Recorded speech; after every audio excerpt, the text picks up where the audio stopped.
Nibyo igitondo cyiza kuri mwese muduteze yombi kugeza kuri ubu ngubu muri iki gitondo ibintu bikomeje kuba pigu abazi amakarita ubu ni pigu ariko kandi nanone igisirikare cya leta ya Kongo kirimo kirategura umugambi karundura karabutaka wo guhambiriza abo umutwe wa 23 sinzi niba mwese mwamaze kubitahura cyangwa se mubona aya mayeri igisirikare cya leta ya Kongo FARDC cyongeye kuba cyategura no kuvuga ngo guha umutwe wa 23 ibiganiro. Icyo ni cyambere uyu mutwe wabonye ibiganiro nkuko wabisabaga na amahirwe bavugaga ko ari amahirwe ashobora kubahindurira ibishoboka byose ku byifuzo byabo bari bafite. Kinshasa yemeye kwicarira ganira nabo, ariko bigaragara ko ikibazo ntago cyari ibiganiro. Vuga ngo mbere mu byo 23 yavugaga birimo ikibazo, yavuga ko harimo ikibazo cy'ibiganiro. Kinshasa yemera kwicara, yicara Doha, yicara Rwanda, yicara Washington, kuko kuri uyu munsi ibiganiro bya Washington nabyo birashyirwa mu murongo w'umutwe wa 23 aho hose naho yemeye kwicara, ariko nibyatanga igisubizo. Icyo 23 yaragitsinzwe. Ingingo imwe mu zikomeza irengeraga ikindi, indi ngingo ikomeye cyane igiye kuba mu by'ukuri yabata mu mvuto ni ingingo y'ubutabazi. Aho ruzingiye ni ku kibazo cy'ikibuga cy'indege mpuzamahanga cya Goma kigiye gutuma aba barwanyi umutwe wa 23 bahambirizwa, ndetse ikindi kintu Kinshasa yategwagamo umutego ni FDLR. Uyu mutwe urimo urahambirizwa naho hano ku butaka bw'uburasirazuba bwa Repubulika ya Demokarasi ya Kongo, ndetse muri aya makuru mufitiye inkuru igaragaza ibiri gutegurirwa uyu mutwe wa FDLR ko bashobora kuzanga gutaha mu gihugu cyabo cy'u Rwanda. Ibyo byose ndaza kuba mu by'ukuri nabigarukaho. Uti kubera iki? Natangiye mvuga ni ibijyanye n'ibiganiro guverinoma ya Kinshasa yarabitsinzwe. Ikindi kintu batsinzwe nibijyanye n'ubutabazi ku baturage, ndetse umutego kandura karabutaka n'ifungurwa ry'ikibuga cy'indege mpuzamahanga cya Goma. Ubwo bakuri 23 kubijyanye n'igisobanuro ku kibuga cy'indege mpuzamahanga cya Goma nibobone iyi 23 iri kwinangira ivuga ati nidufungura ikibuga cy'indege mpuzamahanga cya Goma hari impamvu kuri bo. Reka turebe ku ruhande rwabo, baravuga bati iki kibuga cy'indege cya Goma nitugifungura direct biraraba byoroheye ingabo z'abanyamahanga kwinjira hangaha, ndetse kandi abayobozi bacu bari hano Goma nuvuga ngo ba special force b'igisirikare cya leta ya Kongo ba machinery, kandi nanone bashobora kwinjira hanga bakaza mu kanya nkako guhumbya muzi mission cyangwa se operation yakozwe mu gihugu cya Uganda kubwo wita Idi Amin Dada, ubwo abanya-Israel batabaraga ubwoko bwabo. Uburyo ki bakoze operation iyi 23 kavuga iti se izi operation kanura karabutaka zagiye zibaho zongeye gukorwa hanga twese tukabyuka mu by'ukuri twafashwe cyangwa se abandi barashwe. Ibyo byose n'ubwoba buri ku mutwe wa 23 mw'abantu mwe kuri rifungurwa ry'indege y'ikibuga mpuzamahanga cya Goma. Umugambi ukomeye cyane ndetse n'amasezerano adasanzwe yihishe inyuma y'Ubufaransa, mwaba mubizi ibyo nabyo benshi ntibarabimenya, ariko kandi reka nkubwire ko Ubufaransa bufite inyungu zikomeye cyane muri bikorwa barimo gukora. No kuvuga ngo umugabo bita Antoine Felix Tshisekedi Tshilombo ndetse na Delbie cyangwa se na campaign hari ya Kinshasa muri Palais de la Nation bakomeje kugenda bicara bagategura amayiri akomeye cyane, nubwo 23 nayo tutayikeretsa kuko irimo iragenda yinjira muri bamwe mu bayobozi bakuru b'igisirikare ngo irebe ko yabacengeramo ibashe ko yakora kudeta hanyuma ibone kwinjira Kinshasa. Ariko kandi nanone ubutasi cyo bita DMIP kirimo kirakora hano ku butaka bw'uburasirazuba bwa Kongo, ngira ngo murimo murabibona. Ari nayo mpamvu nanone mbere y'ibindi bintu byose ngiye kugezaho ibyavuzwe no bita General Sylvain Ekenge agaruka nanone kuri iyi dosiye y'abayobozi bakomeje kugenda batabwa muri yombi. Igisirikare cya Repubulika ya Demokarasi ya Kongo FARDC cyemeje ko hari abasirikare bacyo benshi bo ku rwego rw'abajenerali n'aba ofisiye bakuru bafunzwe nyuma yo gutabwa muri yombi. Umuvugizi wa FARDC General Major Sylvain Ekenge yaje kubwira itangazamakuru ko abafunzwe bakurikiranweho ibyaha bikomeye bifite aho bihuriye n'umutekano w'igihugu. Ati nukuri ba ofisiye general benshi n'aba ofisiye bakuru baje gutabwa muri yombi, ariko byabaye kubera ibikorwa bikomeye bijyanye n'umutekano wa leta. Muri kumva icyo kintu, Ekenge yavuze ko igihe cyo kubafunga cyongewe hakurikijwe amategeko bisabwe n'ubushinjacyaha kugira ngo hakorwe iperereza. Ndagira ngo nkubwire ko bamwe muri aba baje gusimbuzwa ati bashyizwe ahantu bagenzurwa, bafunzwe mu buryo bwemewe, bahabwa uburenganzira ariko bakagenzurwa. uwo ninde? Nuwo bita General Major Sylvain Ekenge. Umuryango Foundation Bill Clinton pour la pays hari ibyo wari watangaje kuri aba generali, aho bavuga ko ngo 21 bose bafunze mu mazina azwi. Ntabwo twakwibakirwa Lieutenant General Frank Numba, ntabwo twagenda tutavuze kuri General Major Christian Nduwayeru, tutavuze Lieutenant General Pacifique Masonzo, General Major John Chibangu. Aba ni bamwe mu bari kuri list ya mbere mu za mbere mu bafunzwe cyangwa se mu barimo bacungishwa ijisho, bafungiwe mu ngo zabo kubera uruhare bakurikiranweho mu kugambira guhungabanya umutekano w'igihugu ndetse n'abaturage. Ibyo byose Kinshasa irabizi ko biri kujya mbere, niyo mpamvu nayo iticaye. Urwego rw'ubutasi rwayo rurimo rurakora, ngira ngo murimo murabibona, kugeza uyo ubundi wamaze kutahura umwanzi ukurimo mu by'ukuri uba wamaze kabisa kuba watsinda urugamba. Wamaze kuba watsinda urugamba, kuko aho ngaho niho biba bigoranye. Naho ubundi bimwe bavuga bati aho kugira mu by'ukuri inshuti mbizi ko ari umwanzi, aho kugira inshuti ari umwanzi wanjye ariko tukabana ntabizi ko ari umwanzi, nabana n'umwanzi wanjye mbizi byeruye ko ari umwanzi wanjye. Nicyo 23 mu by'ukuri yari yateguye kuri Kinshasa, ariko Kinshasa yamaze kugira iki kubitahura, ngira ngo murimo murabyumva. Kuri ubu rero kugeza izi saha ubutegetsi bwa Kinshasa, imitego yose, mbabwiza ukuri, imitego yose barimo baragenda bayikuraho. Undi mutego ukomeye cyane Kinshasa ririmo ni FDLR. Reka nkubwire aho bihagaze. Ngo FDLR ishobora gutangira kugabwaho ibitero i Washington. Intumwa z'abanyekongo, intumwa z'abanyarwanda, abanyamerika ndetse na Katari batangiye gutekereza ku bikorwa byo kugaba ibitero ku mutwe wa FDLR, aho ruzingiye rero urwanya ubutegetsi bw'u Rwanda. Umutwe wafatiwe ibihano na leta ndetse na Loni, kandi ufatwa nk'abajenosideri ndetse na leta y'u Rwanda. Iyi yari ingingo nyamukuru yo kuganirwaho kuwa 3 ndetse no kuwa 4 tariki 20 Ugushyingo mu nama ya 4 y'urwego rwuriweho rwo guhuza ibikorwa by'umutekano rwashyizweho n'amasezerano y'amahoro yashyizweho umukono ku itariki 27 Kamena hagati ya Repubulika ya Demokarasi ya Kongo ndetse n'u Rwanda. Abitabiriye inama bagaragaje imbogamizi kuri tere, ariko batangiye kuganira ku bikorwa bifatika, nk'uko iyi nkuru tuyikesha RFI ibivuga.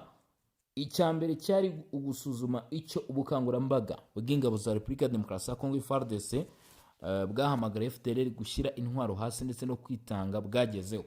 Twagiye tubigarukaho, indege zirimo drone zagiye zifata amatangazo zikagenda ziyata, uvuga ngo amatangazo ari mu nyandiko zikayata ahagaragara bo muri FDLR. Ikindi hariho indangururamajwi zikagenda zitanga ubukangurambaga bwakajije umurego mu minsi yashize, hamwe n'itangizwa rya radio Iwarikare muri Kivu y'Amajyaruguru yashishikarizaga abagize uyu mutwe kwishyikiriza ingabo za MONUSCO cyangwa se kushaka nyine uburyo bwo gutaha. Icyakora FDLR yamaze kuvuga ko ngo itazashyira intwaro hasi. Karabaye mu byumweru 2 bishize, intumwa zari zamaze gusuzuma imyiteguro y'ibikorwa bya gisirikare mu gace kagenwe, kandi bemeza amasezerano yo kubishyira mu bikorwa.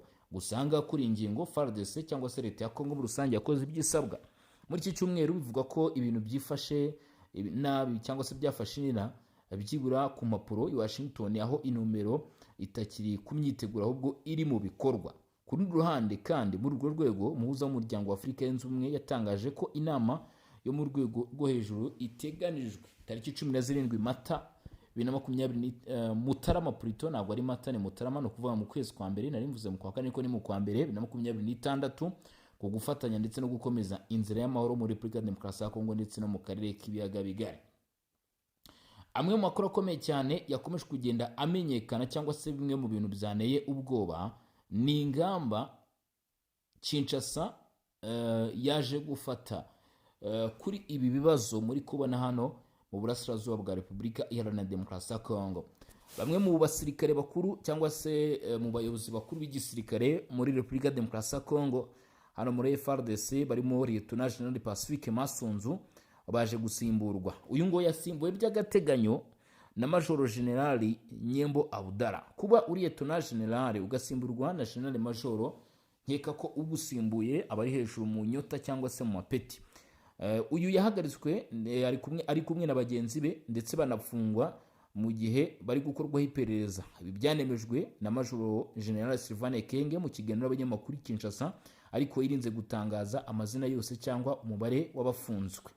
Ekenge yavuze ko aba basirikare bakuru bari gukurikiranwa n'ubutabera bwa gisirikare ku byaha bikomeye birebana n'umutekano w'igihugu. Gusa avuga ko kubera ko dosiye zirimo gukurikiranwa, ni ukuvuga ngo iyi nkuru ndi kugeza ni inkuru dukesha BBC yanditse mu rurimi rw'Ikirundi, ndetse mu by'ukuri tuza kuyikurikirana kugira ngo tukugezeho amakuru arambuye ngo impamvu iyi dosiye yaba umubare w'abafashwe uko ibintu byifashe bitari gushyirwa hanze. General Major Sylvain Ekenge aravuga ati turacyarimo dukora iperereza, amakuru arambuye ngo ntabwo yemerewe gutangazwa kugira ngo hatabaho ibikorwa byo kubangamira iperereza. Uyemeje ko ibivugwa ko hari abishwe cyangwa bashimuswe bidafite ishingiro, ngo kuko bose bari mu nzu yabugenewe, ni ukuvuga ngo kandi barimo barakurikiranwa mu buryo buboneye nk'uko nawe ubwe yabivuze, ariko ngo ibi abivuze nyuma y'uko anabasuye.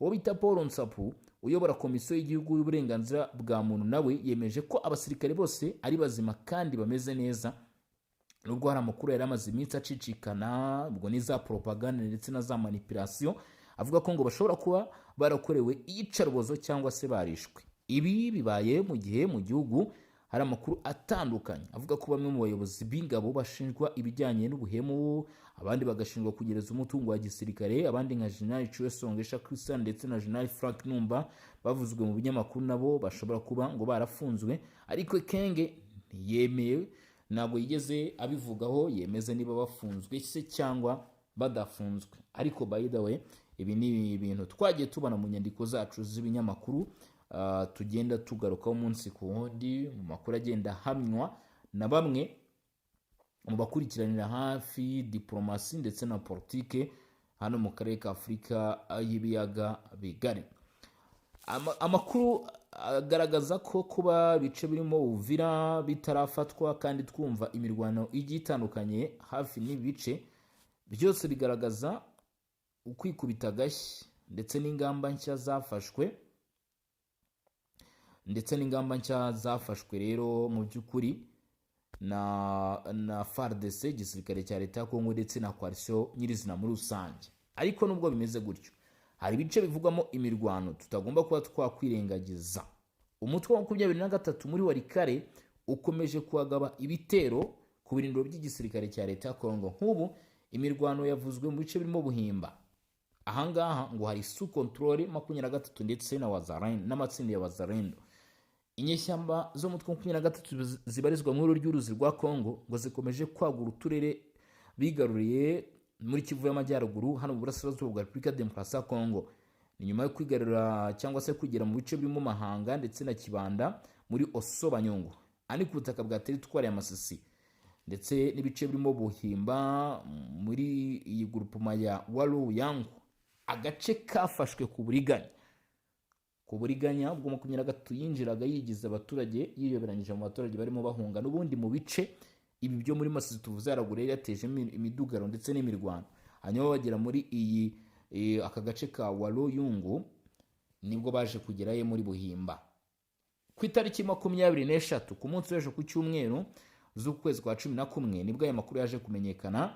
Uyu mudugudu mu by'ukuri ni igice cyo muri Warikare, ni igice kuri ubu bivuga ko kirimo inyeshyamba nyinshi cyane zo mu 23 nyuma y'uko barimo Wazalendo baje kuava ku cyumweru ku munsi w'ejo mu rwego rwo kwirinda ko nuvuga ngo imirwano yashobokaga Wazalendo yari gusubiza inyuma 23. Ariko kuko uyu mutwe witwikiriye abaturage uza mu baturage n'amayeri, ntabwo Wazalendo yari bugira iki, yari burase mu baturage, bahisemo gusubira inyuma.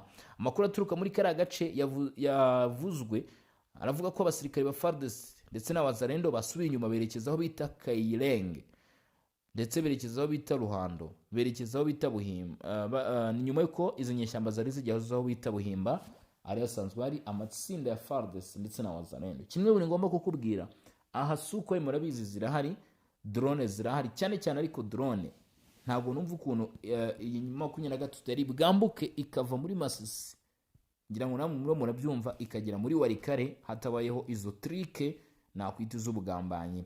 Ifatwa rya Buhimba ku nyeshyamba 23 ngo rishobora gufungura inzira yo kwerekeza mu bice birimo Kimoa ndetse na Ntoto, ibindi bigo bibiri bikomeye byo muri aka gace biri kugenzurwa n'ingabo za guverinoma ya Repubulika ya Demokarasi ya Kongo ndetse na Wazalendo.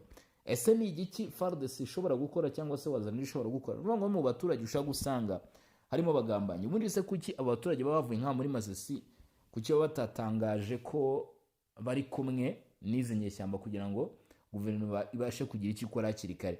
Cyangwa se izi nyeshyamba zirimo zirakora itsinda rinini zikiyitirira impunzi zikagenda zigaba ibitero? Ibyo nabyo birashoboka. Kuri uyu murongo wa Kimoa ndetse na Ntoto uhuza umuhanda wa Goma ndetse na Walikale unyura muri aka gace bita Ngora kilometero 12 uvuye hagati na Walikale ndetse naho bita za Karete ndetse na za Musenge, kuri route nationale 3 uva aho bitamera hafi ya Ntoto, ubwo ni mu bice bya za Malembe, niho havuzwe rero iki kintu cyo twakwita amahano. Ni amahano kwitwikira abaturage basivuye kugira ngo mfate ibice. Imiryango itegamiye kuri leta muri Walikale irahamagarira ubuyobozi ndetse n'inzego za gisirikare gushimangira umutekano mu nzira zose zishoboka mu rwego rwo gukumira ko izi nyeshyamba zakomeza kwegera ibice byo muri Walikale mu kugenzura imijyi itandukanye, ndetse no gukumira igwa rya Walikale mu maboko y'inyeshyamba bishobora guteza ikibazo kuri Kisangani, aho izi nyeshyamba zishobora kunyura muri uduce twa Rubutu ndetse n'ibice birimo ahanga muri Minema.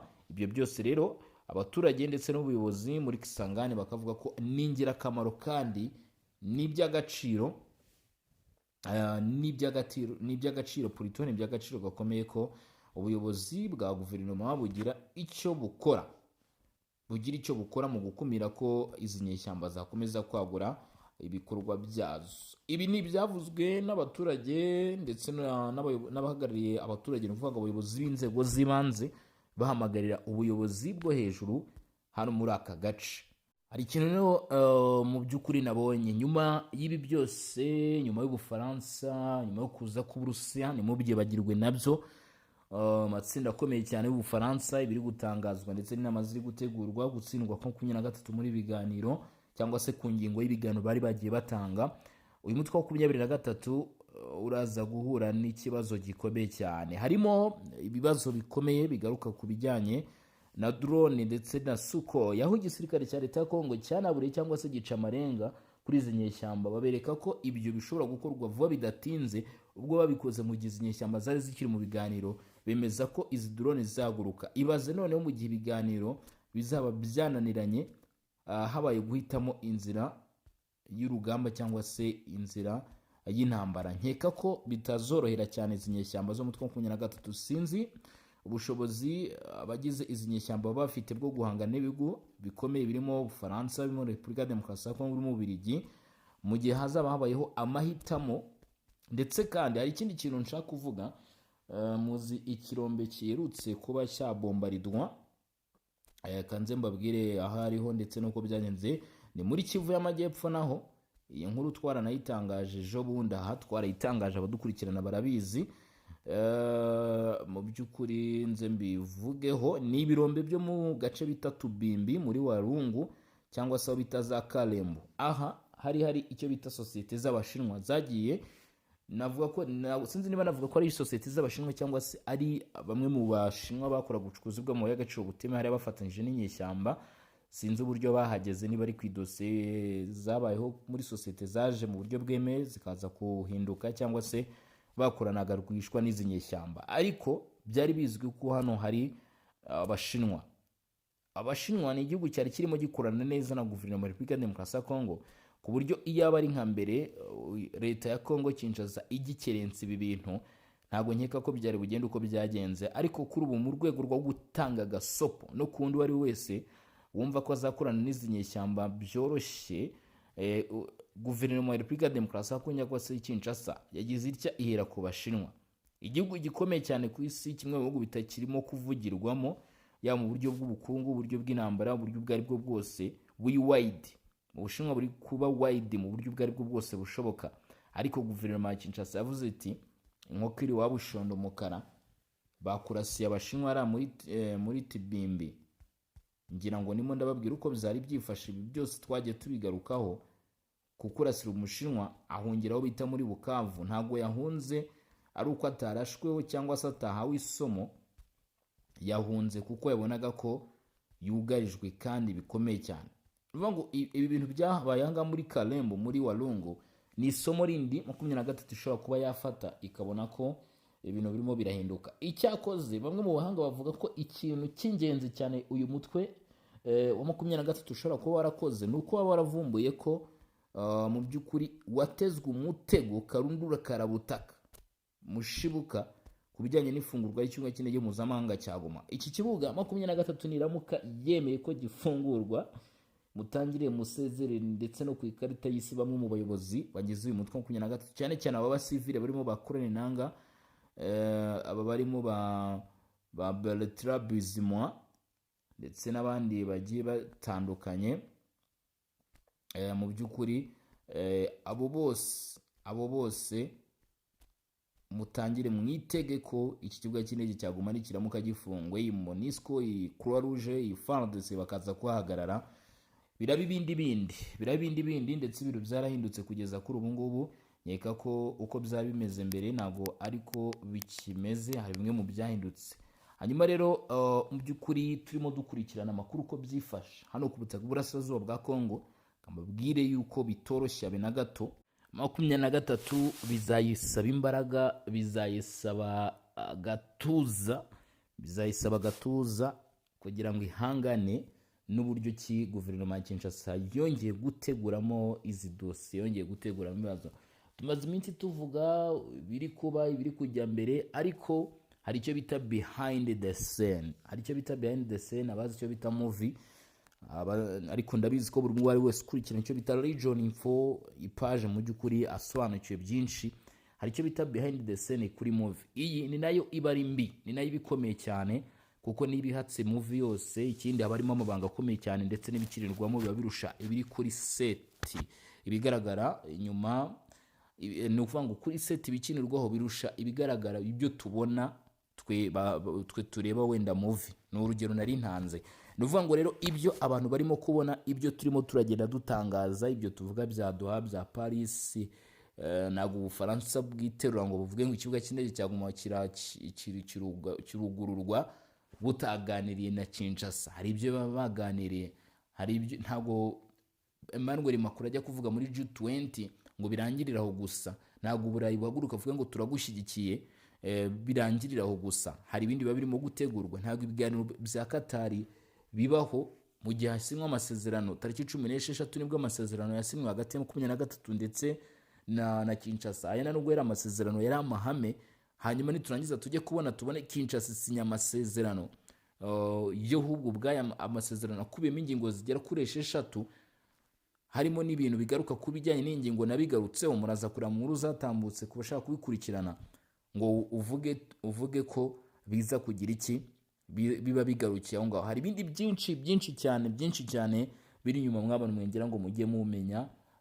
Dukore icyo bita brainstorming, dukore icyo bita brainstorming kugira ngo tubashe kumenya akantu ko kande ibyo. Ariko ndabizi ko ku bantu mukurikirana Region Info mubizi ntabwo afata iminota yose. Mu by'ukuri hari ibyo mbasha kuvuga cyangwa se mbasha kuba nabatangariza, ariko namwe ndabizi ko hari n'ibindi bigenda muba mwakiriye, muba mwabashe kumva, mwabihuza n'ibyo tuba turi kubabwira mukabasha kugira iki kubisobanukirwa. Ariyo mpamvu mu by'ukuri mpasari YouTube mwari wese ubasha gukurikirana Region Info. Ndetse iki ni ikintu mbabwira nuko mwajya mudukurikirana kabisa mukabasha kumva amakuru yose tuba twabateguriye mukagerageza. Ndabizi benshi muri mu mirimo igiye itandukanye, ariko tereka screen yawe hari kuko tukora amakuru mu buryo bworoshye ku buryo ushaka kuba yakurikirana uri mu mirimo yawe, uri mu mirimo yawe ku buryo bitaza kuyibangamira, uri muri gahunda zawe. Aho utereka screen ya cyangwa se aho uri muri dukurikirana ibintu byose ushaka kuba bikomeza kuko dukora mu buryo bwa video ariko bufocusinga cyane kuri audio. Reka rero ntago dukora ama broadcast. Reka rero mbabwire yuko MONUSCO MONUSCO nayo mu minsi iri imbere ndababwira ibyayo ku bijyanye n'ayo madosiye muba mubona. MONUSCO yashimye isinwa ry'amasezerano y'ibikorwa ndetse yabaye hagati ya guverinoma ya Repubulika ya Demokarasi ya Kongo na 23 umutwe ubarizwa mu ry'uruzi rwa Kongo ku cyumweru tariki 16 Ugushyingo. Ubwo ni ku cyumweru gishize nibwo byabaye by'amasezerano ndimo mvuga.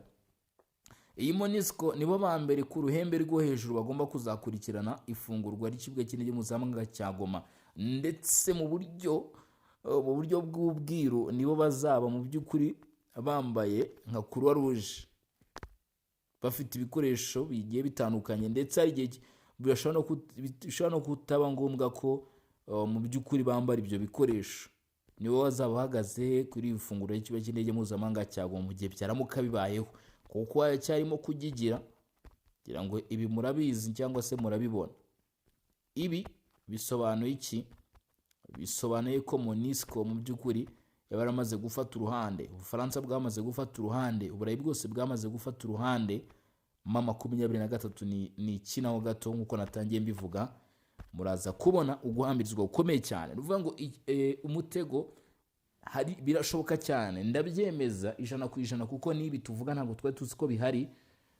Hari imitego ikomeye cyane iza kuza nyuma y'isinwa yo kwemera ko ikibuga cy'indege mpuzamahanga cya Goma gifungurwa cyangwa se n'igifungurwe. Hari plan B na plan A.